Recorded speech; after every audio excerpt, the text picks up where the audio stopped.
పచ్చనైన పూలవనం సనాతనం రా, ఎడారి మతం ఇసుకలో నసారమేదిరా. స్వచ్ఛమైన ఋషుల వనం సనాతనం రా, హిందూ ధర్మానికి ఎదురు లేదురా. సూపర్ అన్న. అందులో ఇంకా ఆదిశక్తి చేతి ఆదిశక్తి దాంతో చేతి కత్తి సనాతనం రా, అంటే సనాతన అడ్డొస్తే పీక తెగి ఎగిరిపోద్దిరా. అంటే సనాతన ధర్మానికి ఎవరు సనాతన అడ్డొచ్చినా ఆదిశక్తి చేతి కరవాలం అవుతుందా? ఖచ్చితంగా. ఎందుకంటే ధర్మం ముందు ఎవడో నిలబడరండి. ఇప్పుడు కాలానికి కూడా ఒక ధర్మం ఉంది.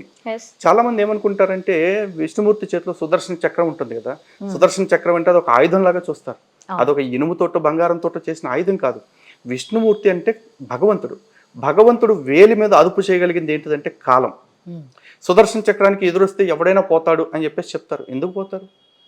ఎందుకంటే సుదర్శన చక్రము అంటే వేరే ఏదో కాదు, కాలచక్రం. అది సుదర్శనము అంటే మంచిని చూపించేది. కాలంలో ప్రతిదీ మంచే. మనకి భగవంతుడు చాలా మంది ఎట్లా అనుకుంటారంటే మనమే బాగా మంచి చేసుకుంటాం అనుకుంటారు. భగవంతుడు మనకి చేసే అంత మంచి మనం ఎప్పటికీ మనకి చేసుకోలేం. ఎందుకంటే మనం మంచి అనుకునే ప్రతిదీ మంచి కాదండి.